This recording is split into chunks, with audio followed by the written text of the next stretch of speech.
House Committee on Dangerous Drugs, Committee on Public Order and Safety, Committee on Human Rights, at Committee on Public Accounts. Yan ang Quadcom ng ating Kongreso. August 16, 2024, nang unang magsagawa ng pagdinig ang Quadcom sa Bacolor, Pampanga. Layo nitong imbestigahan ang koneksyon ng Philippine Offshore Gaming Operation o POGO sa illegal na droga, sa mga Chinese drug syndicate at sa mga government officials na posibleng sangkot dito. Nagkataon lang ba na ang mga personalidad na nadadawit sa POGO ay sila ring nababanggit na nasa likod ng illegal na droga?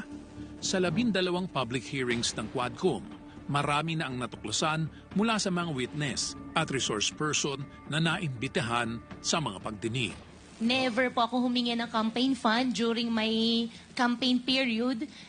How will you now tell us and convince the Filipino people na ikaw ay hindi spy at ikaw ay hindi involved dito sa POGO? Ang biological mother ko po ay isang Filipina. Ako po ay Filipino passport holder. Matapos mapatunayang si Bambantarlac Mayor Alice Go at ang Chinese na si Go Waping ay iisa, tuluyan nang ipinakansela ng Office of the Solicitor General ang birth certificate ni Mayor Go. Pumatay kami ng inosente. I received a call from the President, Rodrigo Roa Duterte. He needed someone capable of implementing the war on drugs. Congrats, Superintendent Padilla. Job well done. Pero grabe yung ginawang dinuguan. Ang tumawag sa akin ay dating President Rodrigo Roa Duterte. Kung mayroong baril na ginamit ang mga nanlaban at tunay na nanlaban sila, then, Mr. Chair, let it be. Let it happen today. Let it happen in this Quadcom. Let us call the directors of operations and ask ilang baril ang naroroon sa kasalukuyan. Then we would know kung ilan po ang tunay na nanlaban. Wala rin pong napakitang ebidensya na nagsasabi ng katotohanan na nanlaban po yung bata. Wala pong mga barilang mag-ama ko. Halos nakalood na po yung mag-ama ko noong time na yun. Paulit-ulit po kami nagmamakawa. Pero pinaslang pa rin po yung mag-ama ko. So can the former president look them in the eyes and say once more that he takes full legal responsibility for the deaths of their loved ones? Correct. Very correct. I have to issue or make a policy statement.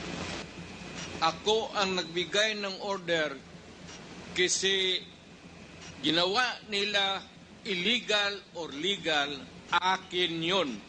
Thank you, Mr. Chair. I take full responsibility for it. Sana ang nadanasan naming paghihirap na durog, persecution, trauma, at saka walang-wala ay hindi po mararanasan ng iba. Sinabihan niya ako na aminin mo na sangkot ka sa kalakaran sa droga dito sa Pilipinas. Idawit ko si Peter Lim at si Laila de Lima. There is a clear conspiracy.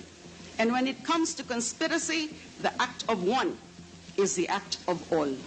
Jimmy, pag binanggit mo ang pangalan na to, mamamatay ka.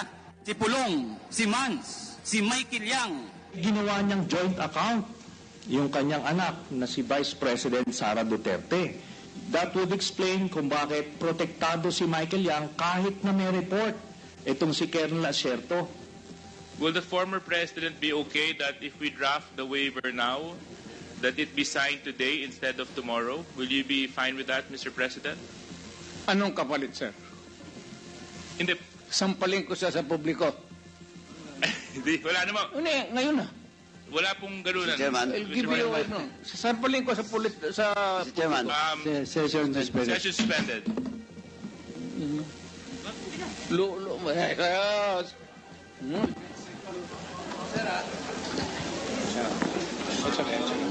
Sabi former president is speaking without the recognition of the chairman.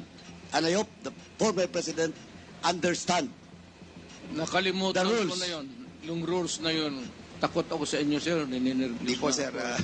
Ang una pong report na ibinigay ko na natanggap ni Chief PNP Bato de la Rosa, binanggit ko lang po rito yung tatlong personality, si Johnson Chua, si Michael Yang, at si Alan Lim. Nagbigay po ako uli ng report kay Chief PNP Oscar Albayalde, is Michael Yang and Alan Lim person of interest in illegal drugs. Dito po is nabanggit ko na po rito na lagi po sila nakikitang kasama si Presidente Duterte. Wala rin po nangyari. Ayun na po, gusto na ako ipapatay. Nasisiguro nyo na may koneksyon ang dating Pangulo sa mga illegal na gawain ni Michael Yang at ni Alan Lim. Meron po ba? Sigurado po ako. Anong reason ba't ka umiyak, Jimmy Guman? Dahil ba sa panahon na ipinagkanulo mo si No, Your Honor. Galit po atuwa. Dahil kaming dalawa pareho pang buhay. Hindi ko dahil sa pagkanulo, kundi dahil sa sindikato, sa mafia ng Davao Mafia, na kami ang biktima. Napakahirap po talaga. Kasi tingin ng mga tao sa akin, drug lord ako. If you're saying na Michael Yang was using his siguro closeness with the former president to further his drug interest, why would he be content with just being economic advisor? Yung economic advisor is just a title to project to the whole bureaucracy na ano ito, malakas itong tao na ito. Paano nag-pay off yung kanyang closeness? Doon sa family issue, ang dami niya nakuhang kontrata because of that connection. We are here to listen, to ask critical questions, and to closely examine the policies and decisions that have shaped the nation. While we should be respectful, we cannot be differential. Respect and deference are two different things. It is vital that we, as representative of the people, remember that distinction, because our ultimate allegiance is not to any one individual, no matter how high their office. Habang kami ay pinipilit na sirain, kami po ay hindi titigil sa pag-ungkat ng mga bagay upang makita at maisiwalat ang buong katotohanan.